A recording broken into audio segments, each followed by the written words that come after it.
afternoon. Welcome once again to your favorite political program, Point of View with Lady Funke. My name still remains Olutunde Funke. Today with me, we want to have a chat with one of the advocates of good governance in Nigeria, Mr. Goke Omigbodun. Sir, you are welcome to the program, sir. Thank you. It's my pleasure to be with you. Sir, it's almost 12 months ago you contested for the seat of governorship in Exactly 1 year ago today. You contested for... So not almost. The election was held on July 16 and today is July 15. Oh, okay. Yes, okay. You are right. Yes, sir. You contested for the seat of governor in Osun State. Yes, that's true. Yeah. If you had been the governor, how will you have addressed the economic situation of the state at the moment, sir? Wow. Well, interestingly, you didn't give me an inkling to the kinds of questions that you would ask me. But honestly, this first question that you are posing to me is exciting to me because in spite of the fact that I am not governor, I still believe certain things can still be done. And if I had been in the saddle, for starters, I would have also done something perhaps more than what the governor has done right now about alleviating the sufferings of the workers, especially concerning the backlog of their salaries and also of the retired civil servants concerning their pensions, gratuities, and all those. And that would have put a lot more money in the economy to ensure that the money will spread around to everybody, because Lady Funke would have a lot more people patronizing her services, you know, and the money will come from those who have earned one way or the other. Aside of that, I would have pursued the probability, like I was always screaming as part of my manifesto at that time, of having electricity generation, distribution and transmission. That will not come in 1 year, but by now, I would have put certain things in place to showcase my readiness to actualize it within 4 years of my stewardship as governor if I had been given that opportunity. And I would have made sure that by now, we would have had that thing that I always talked so much about. I called it Agbada, which would be a melting pot of information communication technology in Osun State. I would have had a lot of young people coming from other states nearby to come to Oshogbo or the other centers that we would have in Osun, because I was proposing that we would have something in minimum of each administrative zone, maybe 6, or each of the federal constituencies, which will be 9. But we will start something, and then we will have young people being engaged in trying to have startup businesses through the services that they can offer that have to do with the internet, with online media. You are doing something beautiful. In fact, that's why without knowing you, without getting any reference about you, I just needed to see. That's why I said, let me just see something that you have done before. I'm excited working with people like you. So I would have had many more Lady Funkes, not necessarily online television, different online businesses that would be based in Osun. Then I would have made sure that by now, definitely my cabinet would have been in place. And my cabinet being in place would have the young, the old, the experienced, those that are supposed to also start gathering their experiences, because those that have experiences also started someday.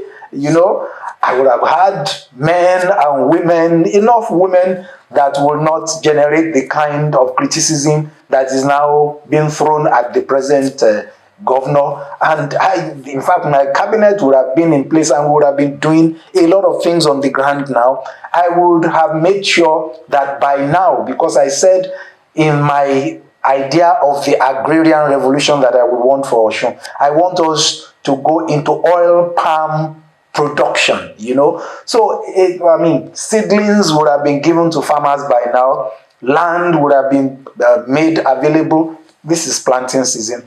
Palm trees will have been planted by now. Those trees will start yielding within 4 or 5 years, which means even if I was governor and I had only one term, a succeeding governor would have the benefit of having a lot of international income from oil palm. Remember, oil palm production started from Nigeria, and then they took it to Malaysia, they took it to other places. They've gone light years ahead of us. And you know the interesting thing?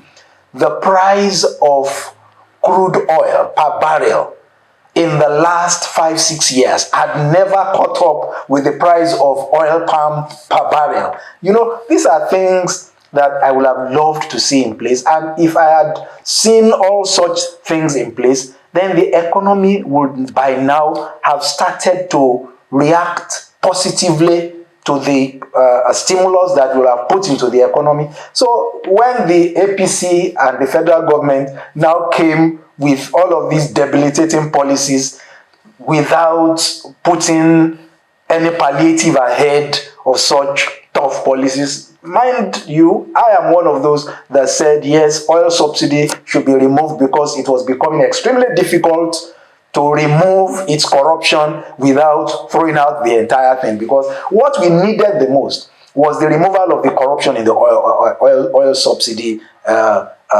administration. But if that would be impossible, then throw away the oil subsidy issue entirely. But in throwing it away, let there be palliatives ahead, you know, to cushion the effect. Not now that they are now trying to find their feet, but if I were to be governor of Osun, palliatives would have been internalized in the governance structure to the extent that a federal government bringing an unfair policy would not shock the people of Osun the way we are having the shock right now.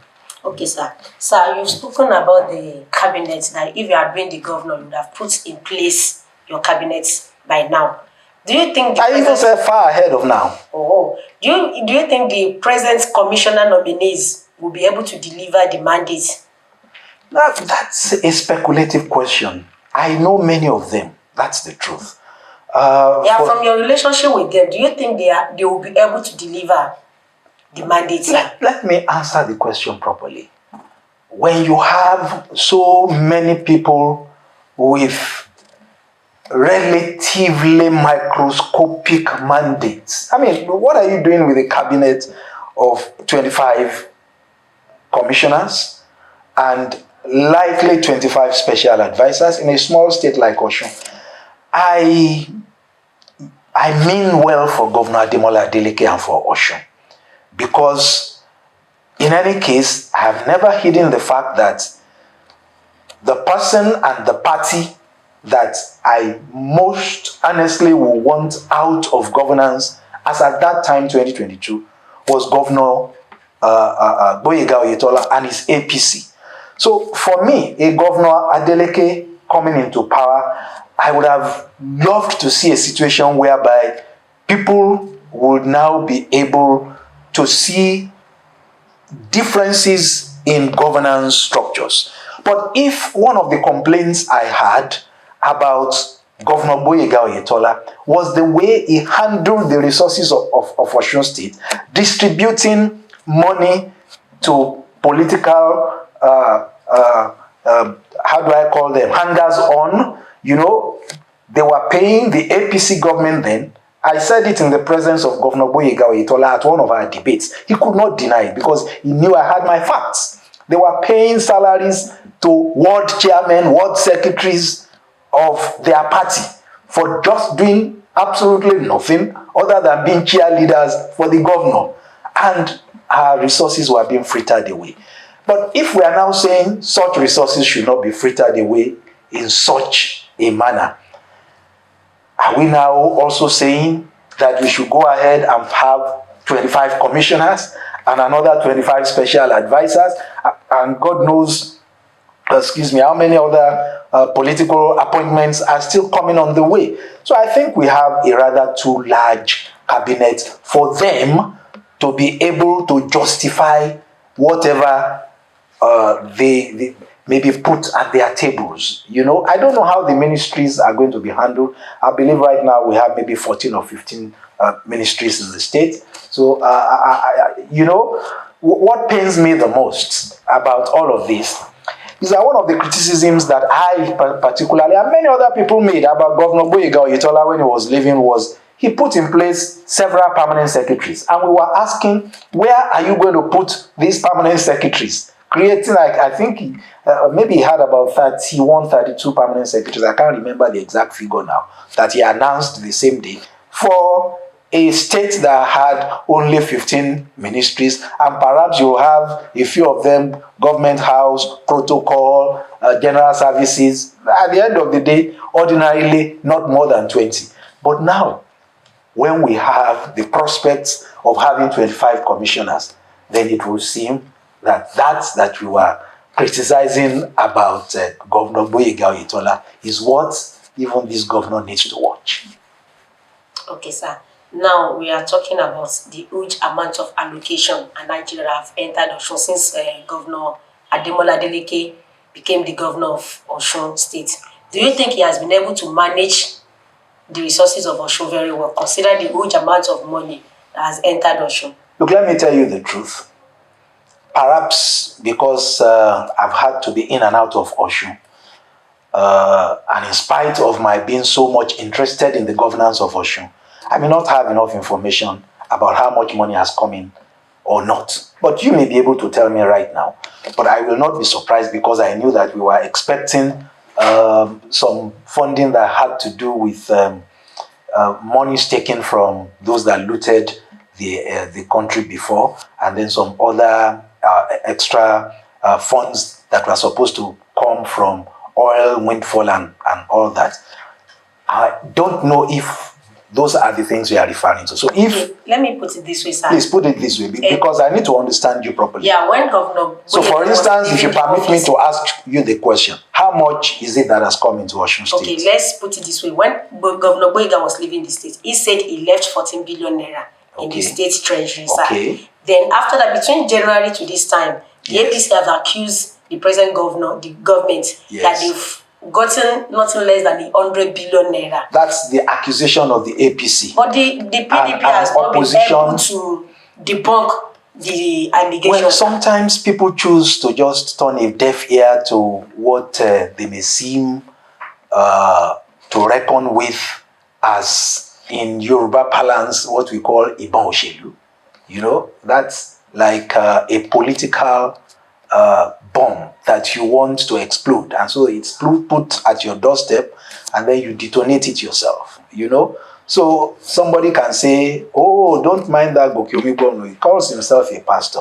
He actually has 10 wives and 27 girlfriends. So then Goke Omigbodun will now scurry out and say, no, that is not true. I actually have only one wife, but I had 15 girlfriends before. And then so they now, oh, exactly, that's what we are talking about. So if the APC is saying that PDP did something and PDP has kept quiet about it, why don't you as journalists get the exact situation of things for us, so that we can know whether the silence of PDP means consent, or the silence of PDP means that we don't want to detonate this bomb that you are putting at our doorsteps. So we need to be sure of all of this.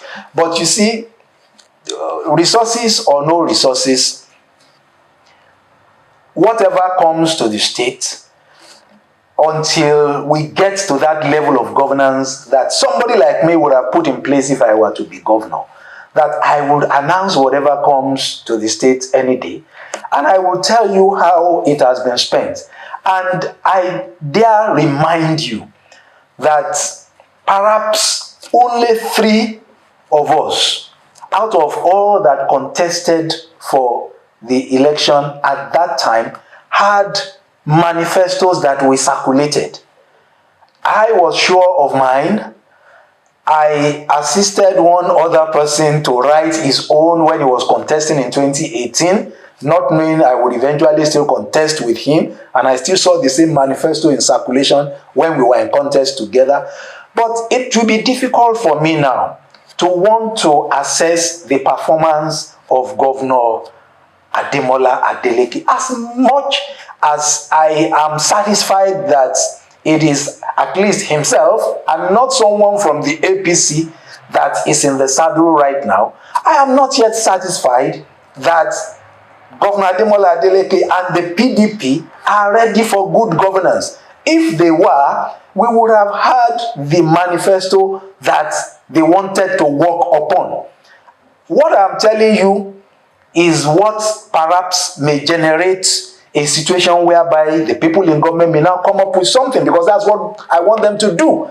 I have sent messages to virtually everybody in government right now of Governor Ademola Adeleke, including Governor Ademola Adeleke himself, the SSG, the Chief of Staff, the spokesperson. I have said, please let us have a copy of the manifesto with which you ran for the election. None of them has been able to give me anything.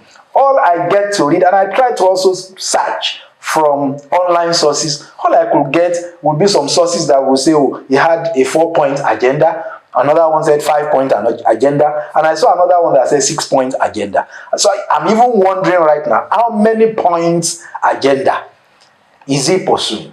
So if it's 5-point agenda, what are they about? If it's 4, what are they about? If it's 6, let us elaborate on them properly, put them into a proper proposal with facts, figures, projected outputs, and projected outcomes. Then we can begin to evaluate and say, oh, he said he's going to deliver so number of schools. How many has he delivered? He said he's going to upgrade so number of hospitals. How many has he done? I said in my own case, and I've repeated it here, I wanted to have Agbada Oye in at least 6 or maximum of 9 federal locations within the first 2 years of my administration if I had been governor. Those are things we should be counting right now. I said I wanted palm trees to have been planted, said oil palm. Those are things we ought to have been counted right now. I said I wanted to make sure that we started paying the backlog of, I didn't give any duration of time, but I said during my tenure, I would make sure whatever backlog I met on ground of salaries and of gratuities, all these things are still in my manifesto till tomorrow. That manifesto I circulated around all villages in Osun State. Whether people could read or write or not, they go to any village, you'll get a copy of my manifesto.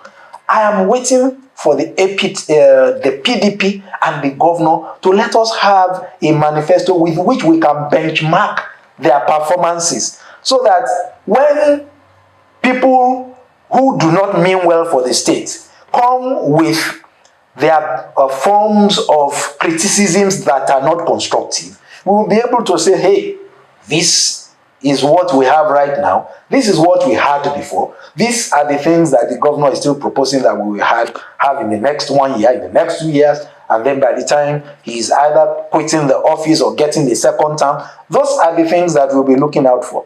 I can't see any such right now. You are a journalist. Correct me if I am wrong. You have seen the manifesto of Governor Ademola Adeleke contesting to be governor, or you have seen any program, because even if you didn't have a manifesto, you had such goodwill that people were willing to dispose of their votes in your favor. I will not be one of those people. We have a serious water situation in Osun. And because I went into town to do proper studies, that perhaps if the people of Osun would give me the mandate, honestly, I would not just, without sounding immodest, I would not just be trying to find my feet. I would be firmly on the ground as governor of Osun State by now. And I know that in tackling the water problem, which is a very big problem, which had been since the days of Governor Bolaige of Oyo State, and certain equipment were bought then, some of them are now no more useful, some can still be used, and it was supposed to take care of the entirety of Oyo State, and part of Oyo State as at that time was Osun State, and we still have those responsibilities to discharge right now. But because getting the water works at the mega level functioning will take some time and resources, I would not blame any governor that sank boreholes. I was program monitoring advisor of the United Nations Development Program, UNDP, from 2001 to 2003 for just 2 years, or maybe 3 years, 2001, 2002, 2.5 years, part of 2003, before I was eventually forced out of the office. And made sure that I proposed for the UNDP to sink quite a number of boreholes. My approach would have been different from Governor Adeleke's own. I wouldn't use generators to power the boreholes. In quite a number of the rural areas where I sank the boreholes for the UNDP then, they are still functioning now. When I went to on my campaign, ran the state, some were still functioning. Many were no more functioning, but they are their non-functioning statuses as at that time were such that could have been rehabilitated. So if it were Goke Omigbodun that were to be governor of Osun State, I would also sink boreholes like Governor Demola Adeleke. But instead of using generators to pump, there are hand pumps on many of the boreholes that we. And if we now would want to move forward rather than using hand pumps, then I will use solar system. By the time, solar power. By the time you want to leave my place now, perhaps it will be a little dark. You can never see darkness around my house. And I don't rely on IBEDC. I rely on solar power for all my security lighting. So I am home, I am not home. Once it begins to get dark, the thing would trigger on. I am home, I am not home. When it is daylight again, they will trigger off. So there is a way you could have programmed those boreholes to work on solar system, run the clock 24 hours with some batteries or inverters or whatever. And again, that also just reminds me, one of the things I also would have done, specific to a particular community, because I was told that Garage Olode has not had electricity for the past, they have a new name now, Awolowo Village or Awolowo Town. They would not like to be called village. Does not have electricity and has not had it now. Maybe we've grown into about 13, 14 years now.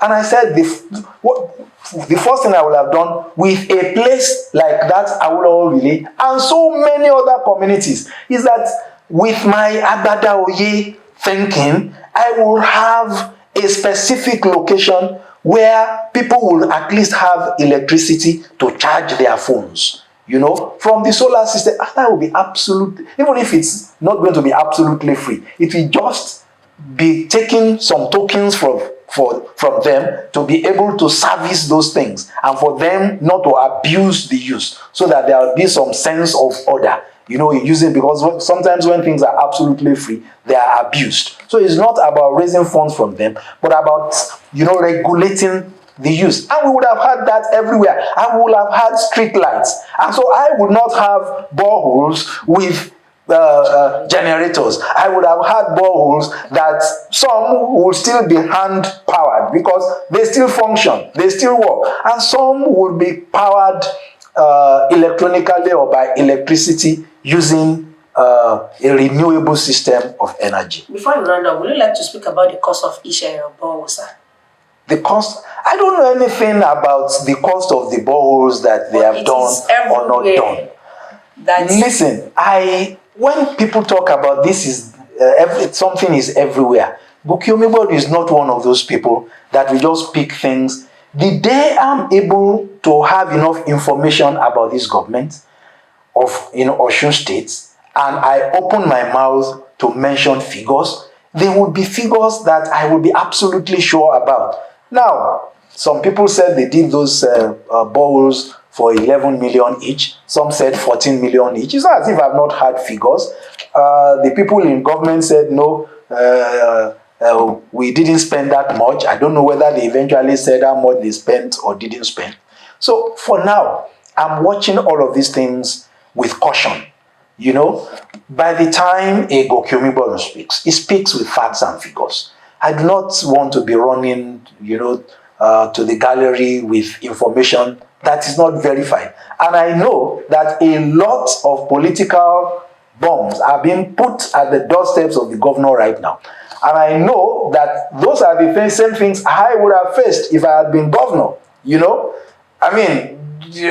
imagine the immediate unfortunate positions that Governor Adeleke had to face when he first came. it acted me against Governor Boyega Oyetola, because I just imagined, so if I were to be the governor, then you would have prepared some 40 permanent secretaries for me to pay their salaries. The people that you never made permanent secretaries for all the 12 years that yourself and your former master were running the states. You are calling them directors, general, whatever, supervising directors, and then all of a sudden you now woke up. You didn't conduct any local government election, then you wanted to foist some individuals on the next government. So when you now know that that is the kind of antiques that you will get from an APC government, you will be careful and cautious in a critique of the government that succeeds them, so that we wait until a point. And at that point, when we are satisfied that Governor Ademola Adeleke is not doing well, he will hear from us. And if he is doing well, he will hear from us. We are never afraid. We are co-stakeholders in this state. To the national policy, sir. How can you read the performance of the government of President Bola Ahmed Tinubu so far, so good, sir? Great. Now, for President Bola Ahmed Tinubu, he had a well-written manifesto. So one can begin to relate to the manifesto that he wrote.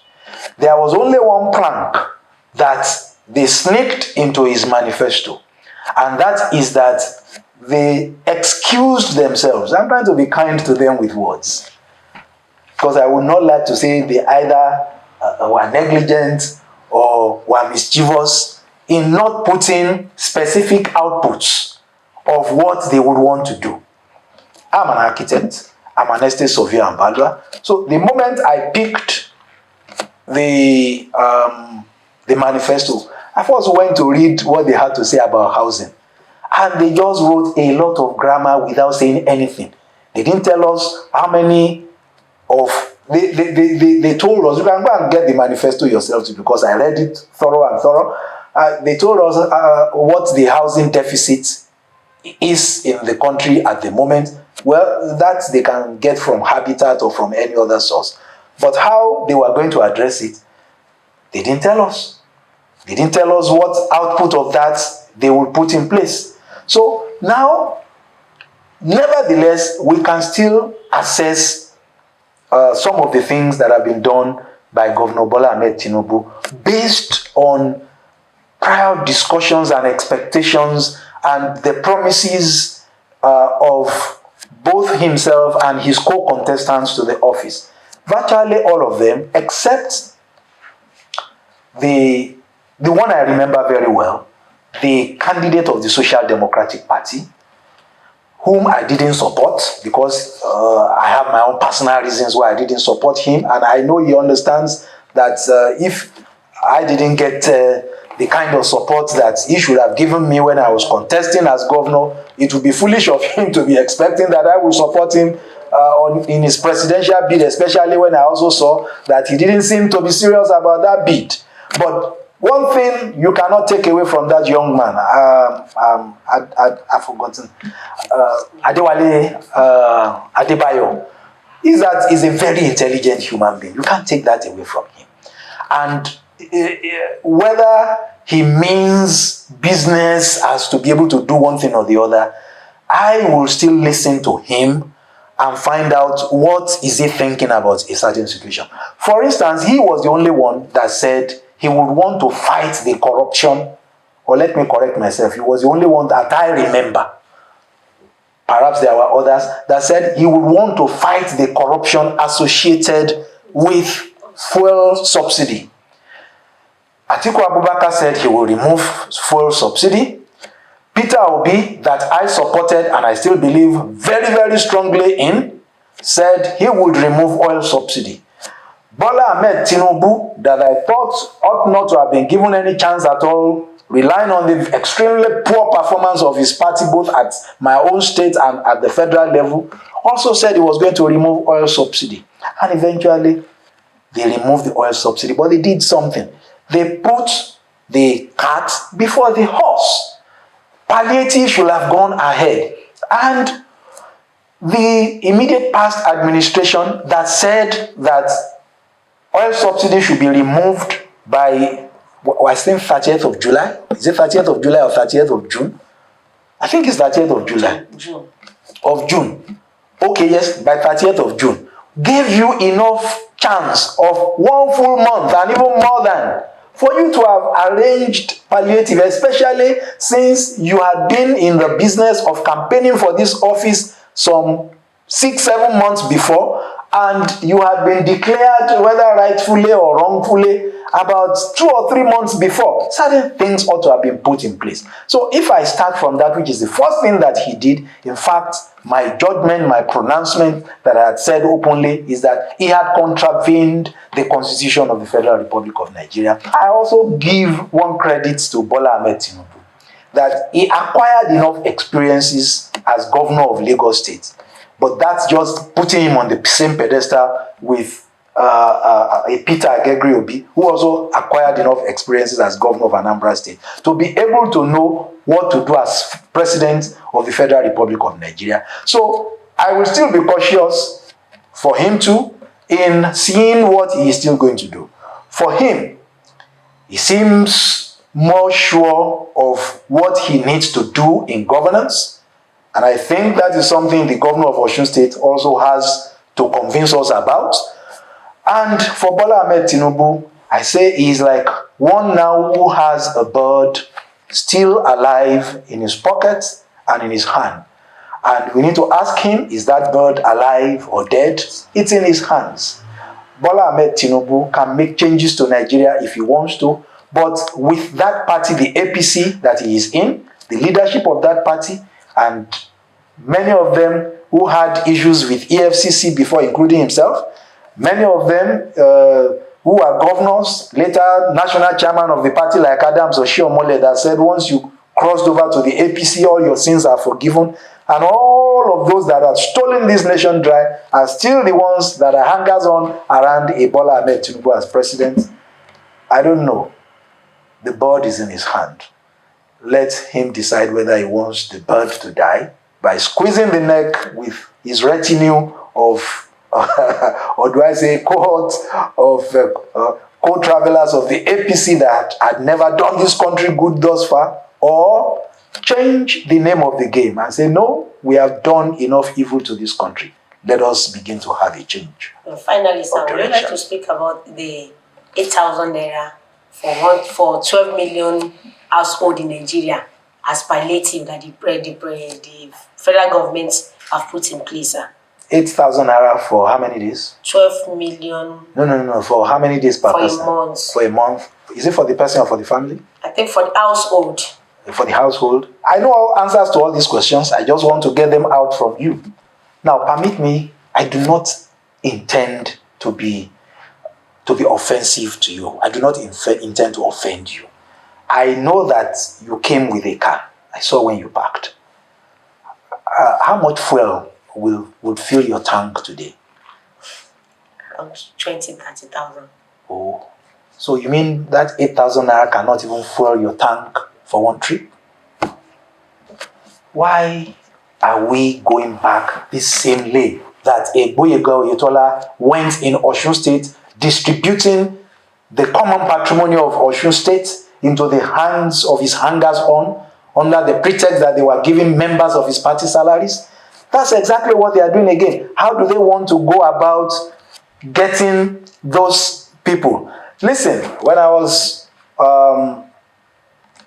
program monitoring advisor of the UNDP in Osun State, I got my program officers with me. Many of them civil servants, many have retired, but I know I still see a few of them in service right now. I think 1 or 2 of them are even permanent secretaries now that worked with me then way back 2001 to 2003, and we compiled the list of the most vulnerable people in Osun State. And I know that many of those people had since passed on because of the poverty and everything.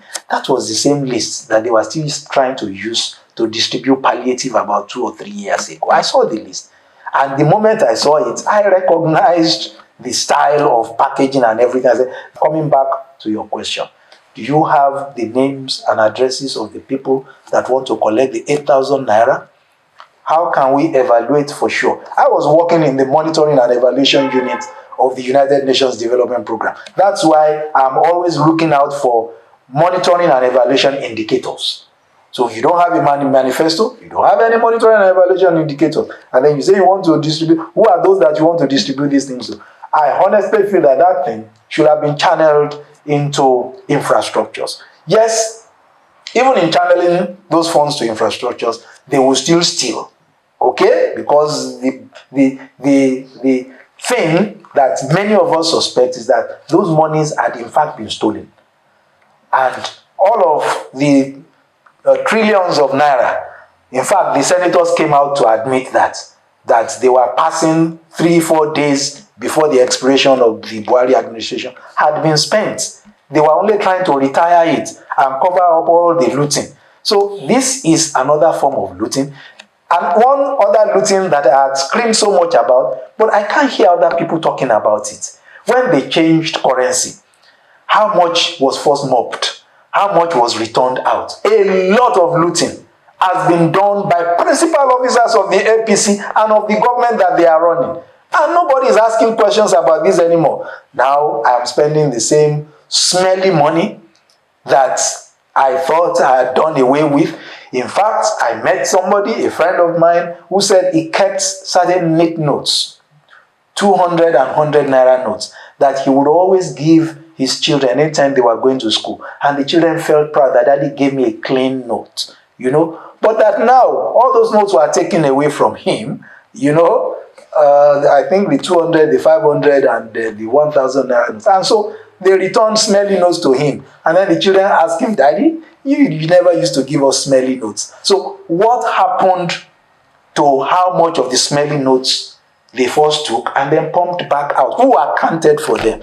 We are looting this country dry through the APC administration. And that 8,000 naira thing they want to distribute is just another way to retire stolen funds and to justify whatever evil they are doing to our economy.